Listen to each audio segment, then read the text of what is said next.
का अंत करना हमारा उद्देश्य नहीं है।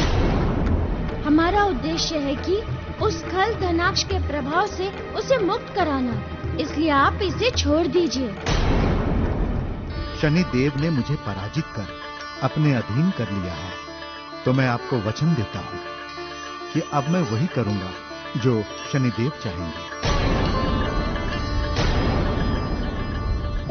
वही गोमेद जिसे धनाक्ष ने प्रतिशोध लेने के लिए महाराज केसरी के पास उनके जीवन में भेजा हुआ है, और यह परिणाम है उस धर्म युद्ध का जो उसके और मारुति के मध्य चल रहा है।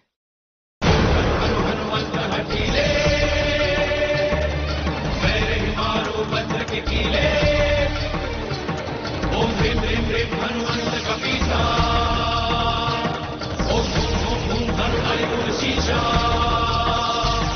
ओम जन जन जन जन चपल जलंता, ओम हनु हनु हनु हनु हनु हनुमंता, ओम हम हम आग देत कपि चंचल, ओम सं सं सहमि बराने खलदल, जब बजरंग बाण जहि मारो,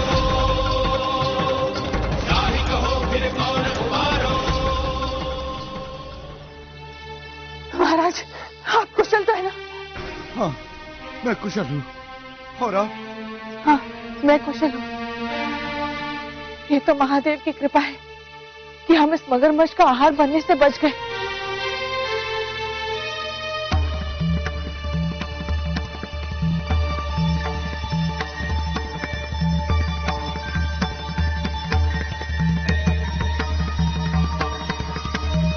देवी, देखिए ना, यहाँ कोई घाव भी नहीं है।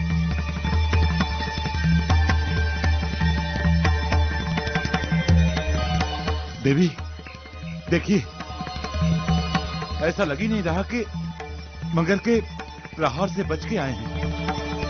हाँ स्वामी, ये कोई चमत्कार से कम नहीं है स्वामी। हमें चलकर महादेव की आराधना करनी चाहिए। हाँ देवी, चलिए।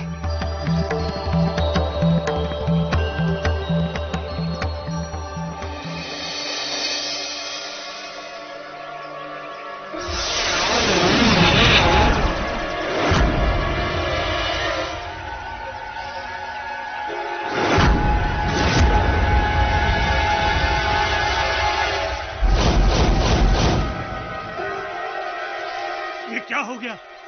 कैसे हो गया? ये दोनों मुझसे बच कैसे गए? किसने की उनकी रक्षा? मैंने।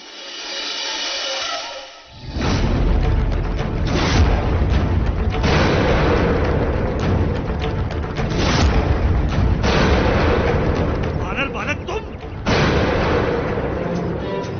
तो इसका अर्थ ये हुआ कि मेरे दोनों शत्रुओं की रक्षा तुमने की? गोमेद, आज तुमने बहुत बड़ा अनर्थ किया है। संसार में मैं सबको क्षमा कर सकता हूँ, किंतु कोई मेरे माता पिता को कष्ट दे, उनके जीवन को संकट में डाले, उस व्यक्ति को मैं कदापि क्षमा नहीं कर सकता। फलस्वरूप तुम क्षमा के योग्य नहीं, दंड के योग्य हो, दंड के। और अब मैं तुम्हें ऐसा दंड दूंगा कि सारा संसार उस दंड को अपनी स्मृति में रखेगा।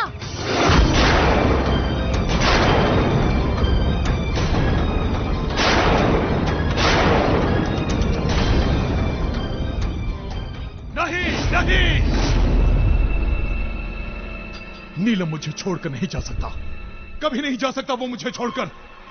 किंतु वो आपको छोड़कर जा चुका है धनाक्ष। सत्य यही है कि मारुति ने शनि के द्वारा उनको देवत्व प्राप्त करवा दिया है। नीलम को आपने सदा के लिए खो दिया है। अपनी पराजय स्वीकार कर लीजिए। नहीं!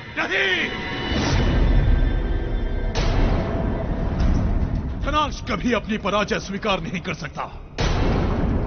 नीलम को मुक्त करा लेने मात्र से मारुति मुझसे विजयी नहीं हो सकता।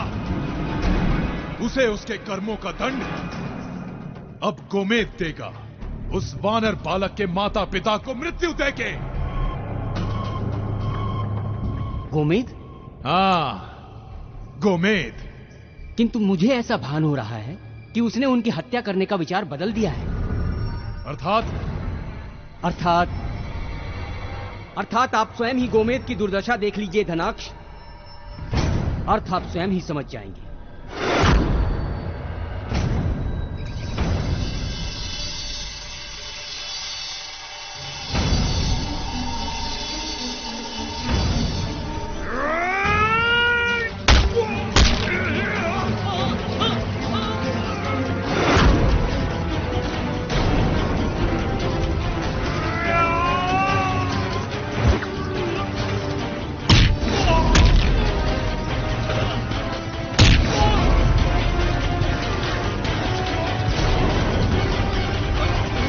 धनाक्ष, मैं गोमेद की दुर्दशा देखकर बहुत ही भयभीत हो चुका हूं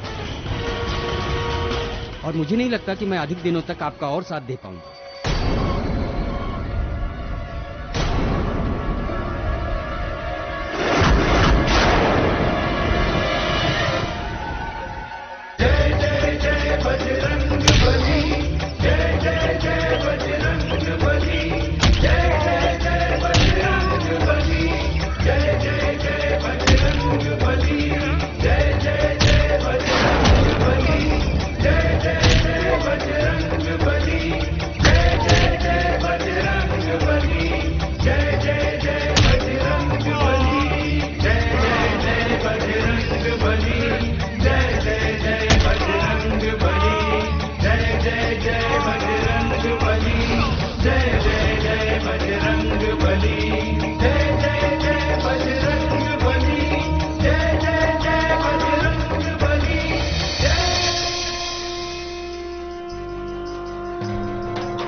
जय शिव शंकर ओम नमः शिवाय। जटायुधधारी जय शिव शंकर ओम नमः शिवाय। महादेव जय शिव शंकर ओम नमः शिवाय। कृपा करो जय शिव शंकर ओम नमः शिवाय। जय शिव शंकर ओम नमः शिवाय। कामना पूर्ण करो शिव शंकर ओम नमः शिवाय। दीनानाथ जगत परमेश्वर ओम नमः शिवाय। भक्त के मन की सुन लो पुकार ओम नमः शिवाय। जय शिव शंकर ओम नमः शिवाय।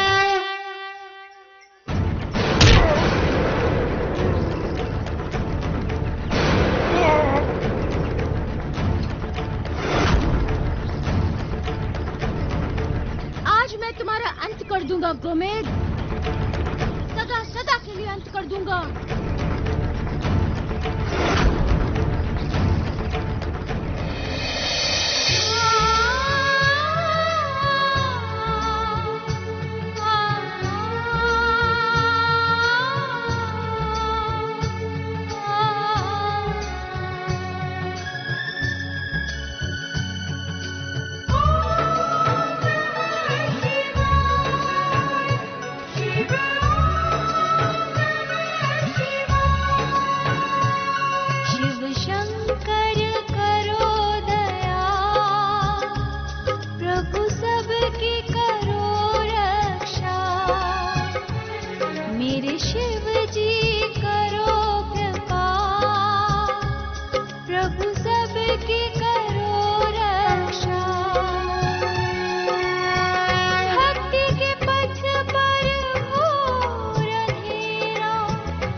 चाहिए रुद्रावतार।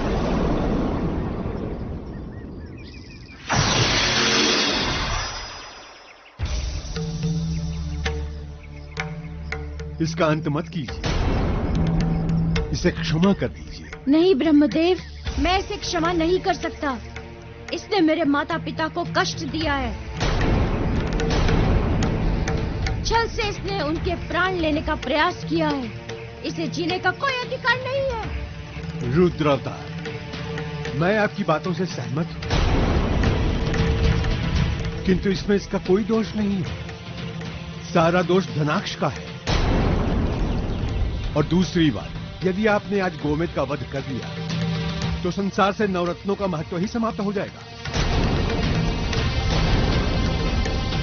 अतः आपसे मेरा निवेदन है कि इसे क्षमा कर दीजिए।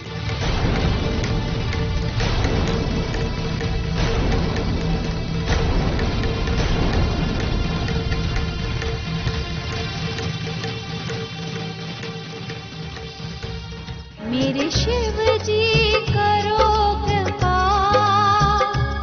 प्रभु सबकी करो रक्षा। भक्ति के पथ पर घोर अंधेरा, भय के ग्रहण में डूबा सवेरा। शिव जी करो कृपा, मेरे शिव जी करो कृपा, प्रभु इनकी करो रक्षा।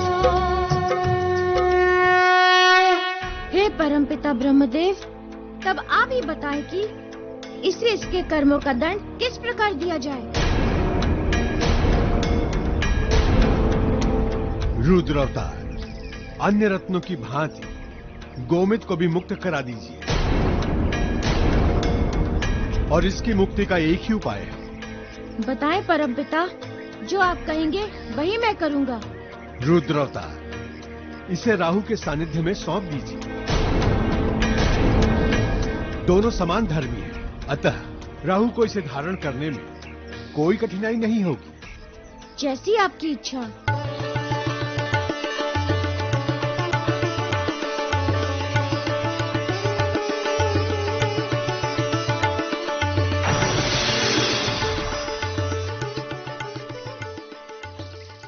नमः शिवाय च नमः शिवाय, नमः शिवाय च नमः शिवाय, शिवाय ओम नमः शिवाय, शिवाय ओम नमः शिवाय, शिवाय ओम नमः शिवाय, शिवाय ओम, शिवाय ओम, शिवाय ओम।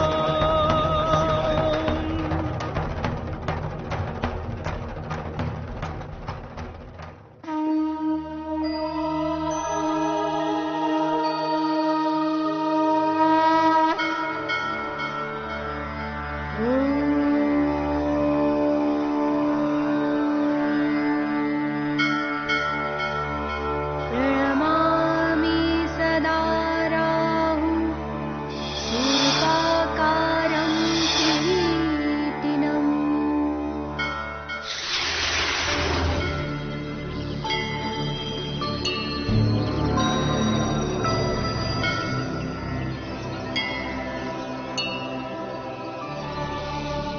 रुद्र अवतार, आपने मेरा आवाहन किया।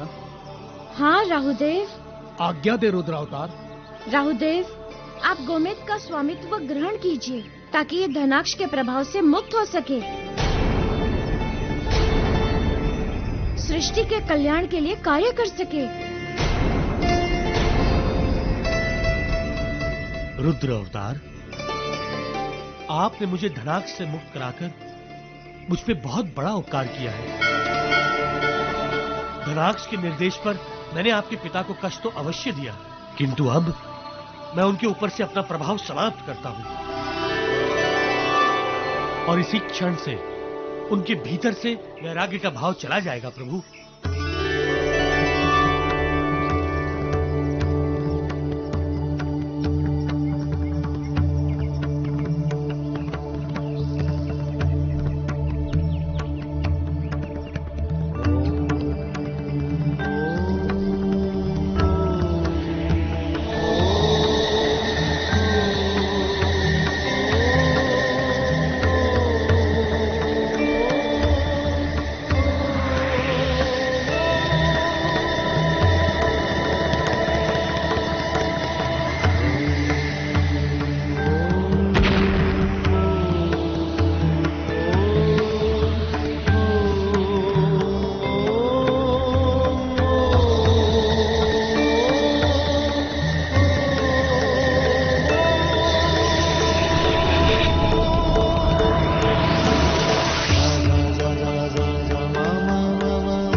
रुद्र अवतार, अब मुझे भी आज्ञा दीजिए।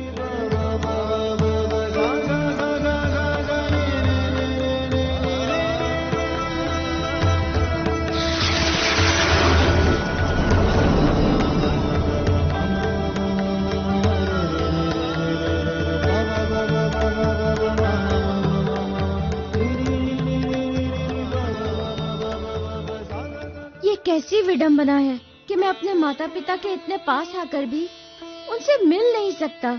यदि इस रूप में मैं उनके सम्मुख गया तो उनके प्रश्नों का मैं क्या उत्तर दूंगा? जब वो प्रश्न करेंगे कि तुम तो सूर्यलोक गए थे शिक्षा ग्रहण करने, यहाँ कैसे आ गए, तब मैं क्या स्पष्टीकरण दूंगा उन्हें? तो फिर क्या उनके दर्शन किए बिना ही चले जाओ यहाँ से?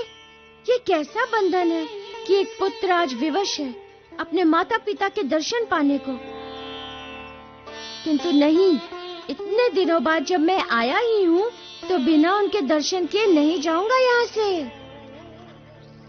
चाहे कुछ भी करना पड़े, उनका दर्शन तो मैं करके ही रहूंगा।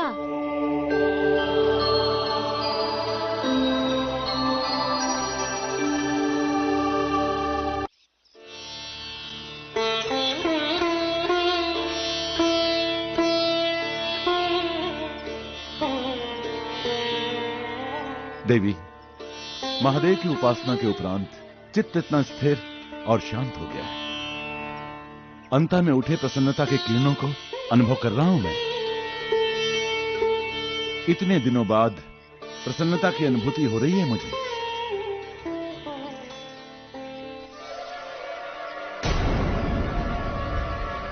महाराज, आपकी ग्रीवा का वो रत्न कहाँ गया?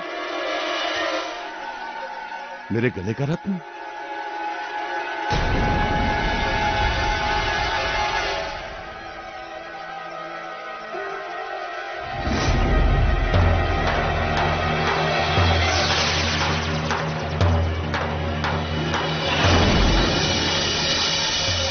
अच्छा हुआ नहीं है।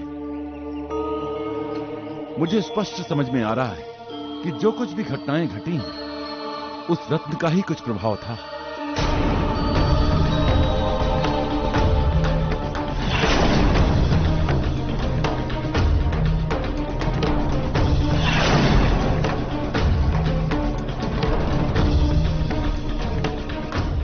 ये तो भक्त वत्सल महादेव की कृपा है कि आप बिल्कुल स्वस्थ और कुशल हैं। बिल्कुल देवी, आइए राज्य की ओर प्रस्थान करें।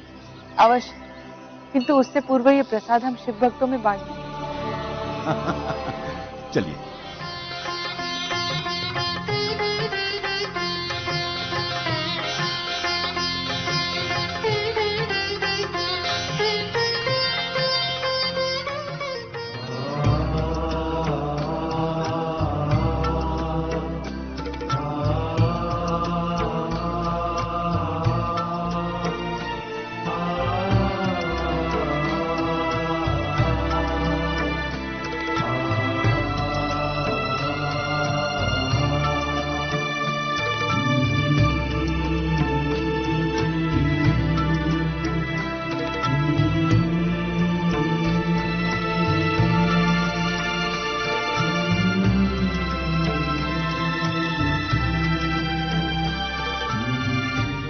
ये लो बालक, प्रसाद ग्रहण करो।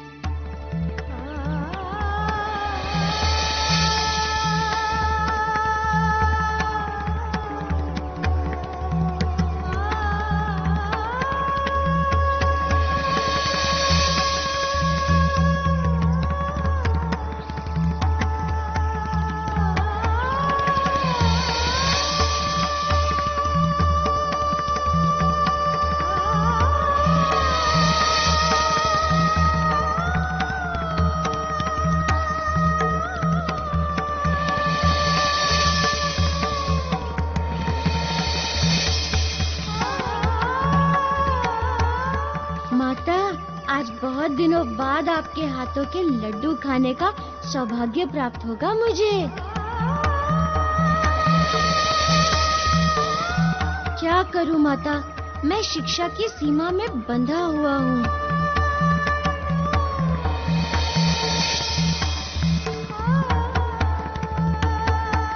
देवी, क्या हुआ? चलिए।